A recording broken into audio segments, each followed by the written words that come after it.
Les amis, salut, je suis l'évangéliste enseignant Franck Cana et je vous salue chaleureusement. Je suis pasteur de l'église Centre international d'évangélisation à l'île de la Réunion et également pasteur de l'église Les Héritiers du Christ ressuscité à l'île de la Martinique, éditeur de livres aussi, écrivain et enseignant de la parole de la foi. Je vous salue, vous de Maurice, de Rodrigue, de Paris-Bruxelles, vous qui êtes en Australie, au Canada, aux quatre coins du monde, à Kinshasa et ailleurs, je vous salue. Je voudrais aujourd'hui vous partager une parole de Dieu relative à ma conversion. Pour que toi qui n'es pas encore avec nous dans la marche chrétienne, toi qui es encore dehors, que tu saches et que le jour où nous avons pris la décision de devenir enfant de Dieu, vraiment, jusqu'à présent, je ne le regrette pas. Pour moi, ça s'était passé de la manière suivante. Et tu ne dois pas te culpabiliser parce que tu es encore dans le péché ou parce que tu te considères comme imparfait, imparfaite. Non, moi aussi je viens de là. J'étais impudique, j'étais alcoolique, je fumais énormément. Et un jour, alors que j'étais allé voir une maîtresse à Paris, arrivé chez la maîtresse, j'étais accompagné d'un ami, Peter, et nous sommes mis à trois. On était en train de parler autour de beaucoup de bières et de cigarettes.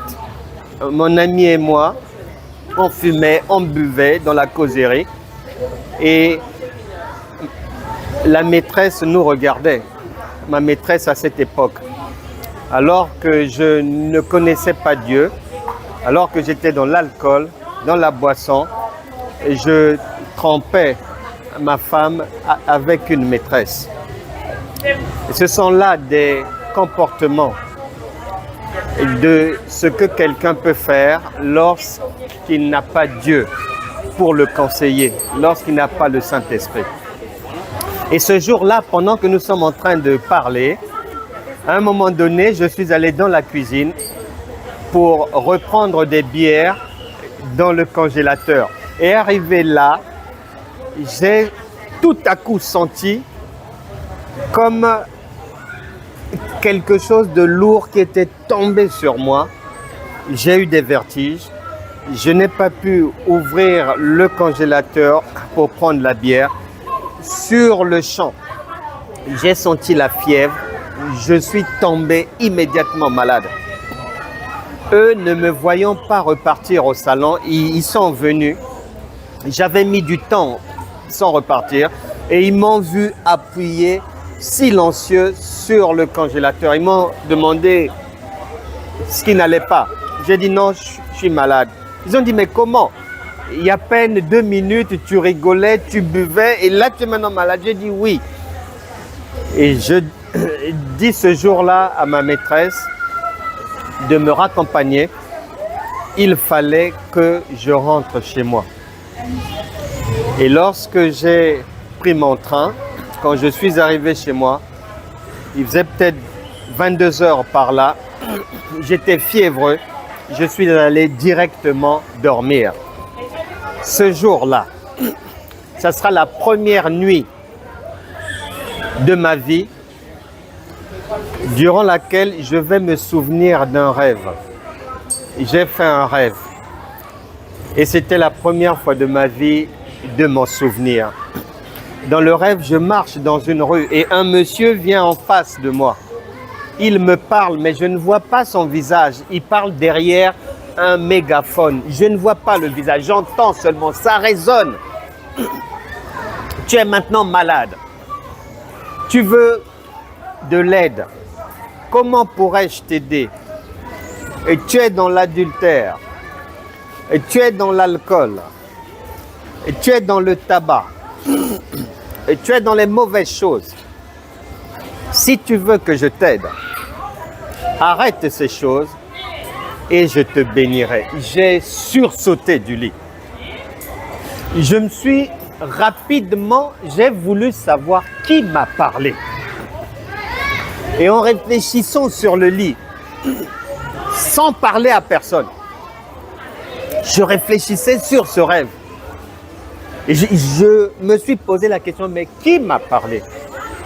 À ce moment-là, je me suis souvenu que quand j'allais dans les bars, quand j'allais dans les boîtes de nuit, des fois j'entendais les gens parler de certaines choses. Et je me suis souvenu qu'un jour j'avais entendu qu'il y a une puissance qui pousse les gens à faire le bien, à sortir des mauvaises choses. Et on appelle cette puissance Dieu. Et qu'il y avait une autre puissance qui encourageait les gens à faire les mauvaises choses. Et que cette puissance-là, on l'appelait le diable. Immédiatement, j'ai eu la crainte de Dieu. J'ai cru que c'est Dieu qui venait de me parler. J'ai eu la crainte de ma vie. Grand respect pour cette voix de Dieu qui venait de me parler. Je me suis levé de mon lit. La Bible déclare, Jacques chapitre 2, verset 26, la foi sans les œuvres, elle est morte. Alors que je ne connaissais pas ces paroles, j'ai voulu mettre en application cette parole de Dieu sans connaître ce verset et prendre un engagement ferme devant Dieu qui venait de m'interpeller et de me parler et de m'indiquer la voie à suivre pour sortir des problèmes. J'ai voulu personnellement, sans un pasteur, sans une Bible, sans que quelqu'un ne me parle de Dieu, dans ma chambre, sur le lit, sur une parole de Dieu, produite dans un rêve que j'ai accepté de tout mon être, de croire que Dieu m'avait parlé, je me suis tourné et j'ai mis mon pied droit par terre. Lorsque j'ai mis le pied droit, j'ai dit ceci: je ne fumerai plus jamais de ma vie. Et lorsque j'ai déposé mon pied gauche, j'ai dit: je ne prendrai plus jamais d'alcool de ma vie. Bien-aimé dans le Seigneur. C'était le 18 novembre 2002, 4 heures du matin. J'ai pris l'engagement devant Dieu. Jusqu'aujourd'hui, 23 ans après, je n'ai plus jamais pris une goutte d'alcool, je n'ai plus jamais fumé une cigarette. Le lendemain, je suis allé voir ma mère. On habitait dans la même ville et elle y est toujours, dans cette ville de Lyon, en France. Le lendemain, je suis allé la voir parce que les gens de ma famille, ma mère, sœur, cousine, nièce et tout, étaient déjà dans le Seigneur des chrétiens. Et ils fréquentaient l'église évangélique de Pentecôte de Lyon. Et le pasteur, c'était Michel Chiner. Et le lendemain, donc, je suis allé voir ma mère et je lui ai demandé de m'emmener dans leur église. Elle était surprise et je lui ai fait savoir que je venais de naître de nouveau dans ma chambre. Et donc, le jour où j'arrive à l'église évangélique de Pentecôte de Lyon, je suis complètement né de nouveau, transformé, transfiguré. Et c'est là où ma marche chrétienne va débuter. Bien aimé, jusqu'aujourd'hui, je ne regrette pas d'avoir suivi cette voie. Et toi qui es là, mon frère, toi qui es là, ma sœur, qui hésite, et qui peut-être tu es dans le Seigneur, mais un pied dedans et un pied dehors. Et toi qui es là, et qui peut-être vit des situations difficiles, et tu te demandes, est-ce que je suis réellement enfant de Dieu? Est-ce que je suis réellement né de nouveau? Parce que toutes ces situations difficiles qui m'arrivent, pourquoi? Laisse-moi te dire que Dieu ne ment jamais. Il est amour.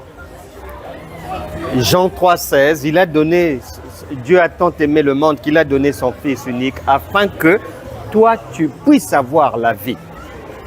Je vais maintenant prier pour toi pour terminer. Afin que si tu ne nous as pas encore rejoints dans ce royaume de paix, de joie, d'amour, de gaieté, que tu nous rejoignes, nous t'attendons. Et que si tu étais déjà entré, mais avec hésitation, un pied dedans, un pied dehors, tu zigzagues comme ça, cette prière va te permettre désormais de demeurer en équilibre, mais dedans. Si peut-être tu étais déjà parmi nous dans le royaume, mais que suite à des difficultés, suite à des faiblesses, et tu es tombé, et tu es ressorti, cette prière va te permettre d'être réadmis parmi nous. Si toi aussi, tu avais goûté au Seigneur, mais que la coutume et la tradition t'ont tiré encore en arrière, il n'est pas trop tard. Dieu est amour, il est bonté. C'est un Père qui accepte tous les enfants. Tu vas encore de nouveau, mais recevoir la vie éternelle. Seigneur, je prie pour toute personne ici connectée, au son de ma voix, que la même grâce qui m'avait accompagné, qui m'avait reçu lors de ma conversion, le 18 novembre 2002, à 4 heures du matin, que cette grâce donne l'énergie, le courage, la force, l'amour à tout un chacun pour marcher d'une manière authentique dans le royaume de Dieu. Que toute personne reçoive la grâce, reçoive le pardon de ses péchés, reçoive la vie éternelle maintenant. Que toute personne malade soit guérie. Que toute situation morte dans ta vie, toute situation de blocage soit ressuscitée. Et toute personne qui est harcelée par les démons, mari de nuit, femme de nuit, masque de vieillesse et autres, reçoivent la délivrance maintenant. Que les aveugles voient, que les sourds entendent, que les muets parlent, que tout malade sorte de la maladie.